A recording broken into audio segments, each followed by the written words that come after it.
एक सरकारी ज़मीन जिसको बेचने के लिए एक फर्जी व्यक्ति को खड़ा किया गया। व्यक्ति को खड़ा करने के बाद उसका फर्जी आधार कार्ड बनाया गया। एक दूसरे भूमि मालिक बनाया गया जिसकी पावर ऑफ अटर्नी को ट्रांसफ़र किया गया और उसके बाद फर्जी आधार कार्ड, फर्जी ड्राइविंग लाइसेंस बनाया गया और इन सब कामों के लिए अलग अलग टीम तैयार थी। जो ऐसे शख्स थे जो फर्जी आधार कार्ड और ड्राइविंग लाइसेंस बनाती थी। जलंधर के खिलाफ पहले 18 मामले पहले से दर्ज हैं, मगर जलंधर के वकील ने ये चीज़ें बताई है कि उन 18 मामलों में जलंधर बरी हो चुका है। अब और कोई मामला पेंडिंग चल नहीं रहा है कि जलंधर निर्दलीय पार्षद चुनाव लड़ते हैं, पार्षद चुनाव जीत जाते हैं, पार्षद बन जाते हैं, उसके बाद कांग्रेस प्रवेश करते हैं। कांग्रेस प्रवेश करने के बाद जब सरकार बदलती है, भाजपा की सरकार आती है, तो वो भाजपा प्रवेश भी करते हैं। पूर्व में जो अपराध कायम हुआ है, अपराध क्रमांक 61/2023, उस प्रकरण में कुल 13 लोगों की अब तक गिरफ्तारी हुई है और 4 अन्य आरोपी उसमें हैं जिनकी गिरफ्तारी शेष है। इस तरह उसमें 17 व्यक्ति हैं आरोपी।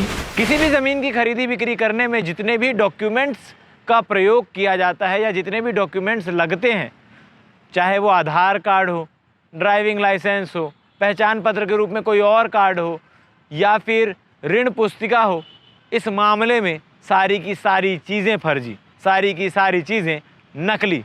इसके साथ ही जो ज़मीन का मालिक यानी भू मालिक था वो भी फर्जी, उस नाम का कोई आदमी ही एग्जिस्ट नहीं करता। जिस अकाउंट नंबर से पैसे की लेन देन हुई वो अकाउंट नंबर भी फर्जी। ये पूरा मामला 2017 का है। इससे पहले एक वीडियो के माध्यम से जब एसपी जितेंद्र शुक्ला ने प्रेस कॉन्फ्रेंस के माध्यम से 10 आरोपियों को सामने किया था कि किस प्रकार से पूरे फर्जीवाड़ा करके एक सरकारी ज़मीन जो कि सरकार की भूमि है उसको बेच दिया था और बेचने के नाम पे फर्जीवाड़ा किया था। ऐसे 10 आरोपियों को सामने किया हुआ था और भिलाई टाइम्स में इस वीडियो को दिखाया भी गया था। पहले आप देखिए कि उस दिन प्रेस कॉन्फ्रेंस में क्या कुछ हुआ। 2023 में वैशाली नगर थाने में अतिरिक्त तहसीलदार क्षमा यदू की तरफ से एक जांच रिपोर्ट पे अपराध क्रमांक 61/23 ज़मीन की धोखाधड़ी से संबंधित एफआईआर दर्ज कराई गई थी, जिसमें जो आरोपी थे एन धनराजू और अरविंद भाई, उनको मुख्य आरोपी पाते हुए उनके खिलाफ एफआईआर दर्ज कराई गई थी। उस एफआईआर में 2 मुख्य आरोपियों के ही नाम थे। इसको पिछले लगभग 2 साल से ये एफआईआर पेंडिंग चल रही थी। अभी जांच में हम लोगों ने लिया और इसमें काफ़ी दिनों से पेंडेंसी देखकर जांच के लिए जब निर्देशित किया गया तो पिछले 1 हफ्ते में इस पे जो जांच में रिपोर्ट मिली तो वो काफ़ी चौंकाने वाली थी।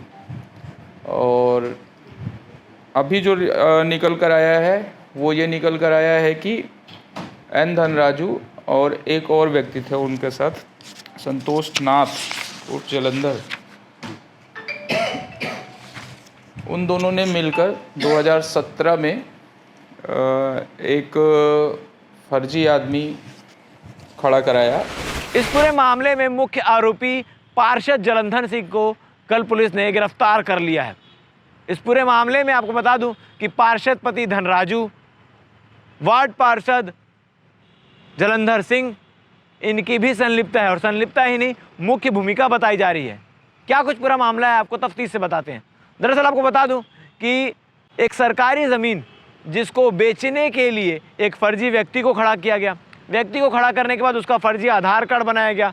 एक दूसरे भूमि मालिक बनाया गया जिसकी पावर ऑफ अटर्नी को ट्रांसफ़र किया गया और उसके बाद फर्जी आधार कार्ड, फर्जी ड्राइविंग लाइसेंस बनाया गया और इन सब कामों के लिए अलग अलग टीम तैयार थी। जो ऐसे शख्स थे जो फर्जी आधार कार्ड और ड्राइविंग लाइसेंस बनाती थी।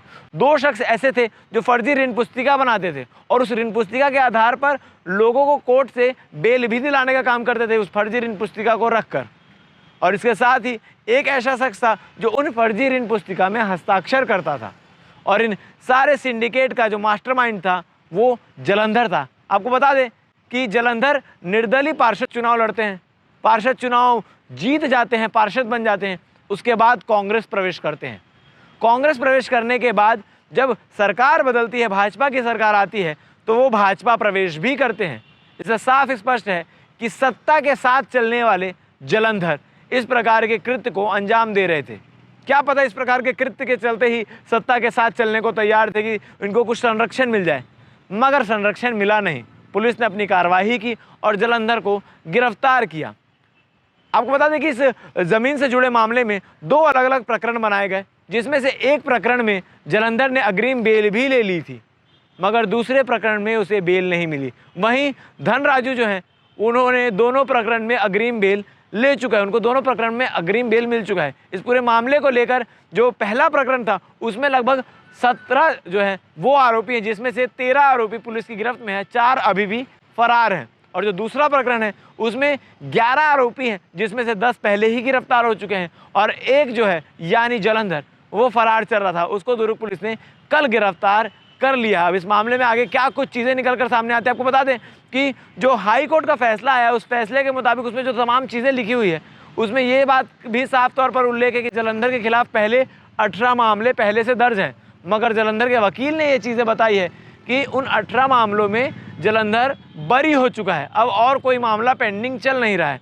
मगर ये 2 नए मामले और निकल कर सामने और उसके साथ ही और क्या कुछ चीज़ें आगे निकल सकती है, कार्रवाई किस प्रकार से बढ़ सकती है, क्योंकि आपको बता दें 2017 का मामला जो कि उस समय की उप तहसीलदार क्षमा यदु द्वारा इस मामले से अवगत कराया गया था, इसकी जांच की गई थी। उसके बाद ये मामला 2023 में तूल पकड़ता है, 2023 में तूल पकड़ने के बाद फिर ये मामला शांत हो जाता है, मगर 2025 में जब पुलिस फिर इस मामले की फाइल खोलती है और इस पर जांच शुरू करती है तो कई सारे नए नए पहलू निकलकर सामने आते हैं। इस पूरे मामले को लेकर CSP सत्यप्रकाश तिवारी क्या कह रहे हैं आप आगे बाइट में सुनिए, और इस पूरे मामले को लेकर आप क्या कहना चाहेंगे आप कमेंट सेक्शन में कमेंट करके बता सकते हैं। धन्यवाद।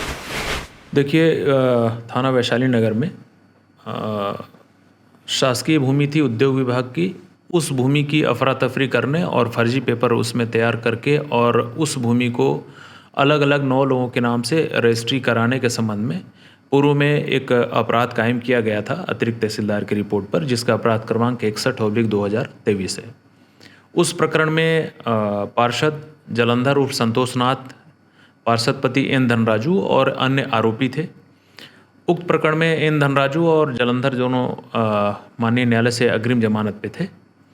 इस बीच उसी प्रकरण में N धनराजू और जलंधर और इनके अन्य जो सहयोगी थे, जिनका नाम मुख्य तौर पे कार्तिक शर्मा, पुरुषोत्तम डोंगरे, राजेंद्र सोनी और हरीश राठौर है, इन लोगों ने उक्त ज़मीन को, जो उद्योग विभाग की ज़मीन थी, उक्त ज़मीन का फर्जी दस्तावेजों के सहारे उसको अपने नाम से उसको पहले रजिस्ट्री कराई और अपने नाम से कराने के पश्चात इसमें जो जलंधर था, संतोषनाथ उर्फ जलंधर, उसने उक्त भूमि के टुकड़े को अपनी पत्नी, अपने दोस्त धनराजू और एक अन्य महिला ममता के नाम से भी रजिस्ट्री कराई है, और जिसमें इसने फर्जी तौर पे जो रकम का लेन देन बताया है उस रकम का वास्तव में लेन देन नहीं हुआ, जिससे ये प्रमाणित हुआ कि पूरा जो मामला है वो मामला और उस पे ज़मीन पे कब्जे का और ये फर्जीवाड़े का पूरा खेल का जो मुख्य सूत्रधार है वो संतोषनाथ उर्फ जलंधर और N धनराजू दोनों हैं। तो उक्त प्रकरण में एक प्रार्थी देवनाथ गुप्ता जो रहने वाले जवाहर नगर सुपेला के हैं, उनकी तरफ से अभी अपराध क्रमांक 49/2025 धारा 420, 467, 468, 471, 120B के तहत कायम किया गया था।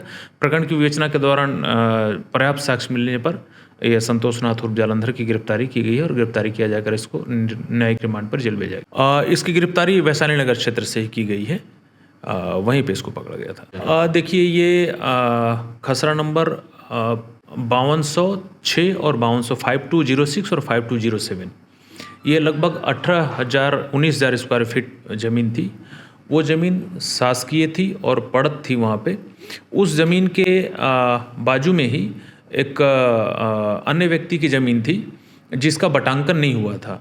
तो उस व्यक्ति के बटांकन न होने का फ़ायदा उठा करके जो बाजू में शासकीय ज़मीन थी उसका फर्जी तौर पे इन्होंने पावर ऑफ अटर्नी बनवाया और पावर ऑफ अटर्नी बनवा करके उक्त ज़मीन को संबंधित व्यक्ति का बताया जा करके और फर्जीवाड़े तौर पे इसने रजिस्ट्री कराई है। पूर्व में जो अपराध कायम हुआ है, अपराध क्रमांक 61/2023, उस प्रकरण में कुल 13 लोगों की अब तक गिरफ्तारी हुई है और 4 अन्य आरोपी उसमें हैं जिनकी गिरफ्तारी शेष है। इस तरह उसमें 17 व्यक्ति हैं आरोपी, इसी प्रकार जो अभी अपराध कायम हुआ है जिसमें संतोष नाथ उर्फ जलंधर की गिरफ्तारी हुई है, उस प्रकरण में भी लगभग 11 से 12 आरोपी प्रथम दृष्टया भी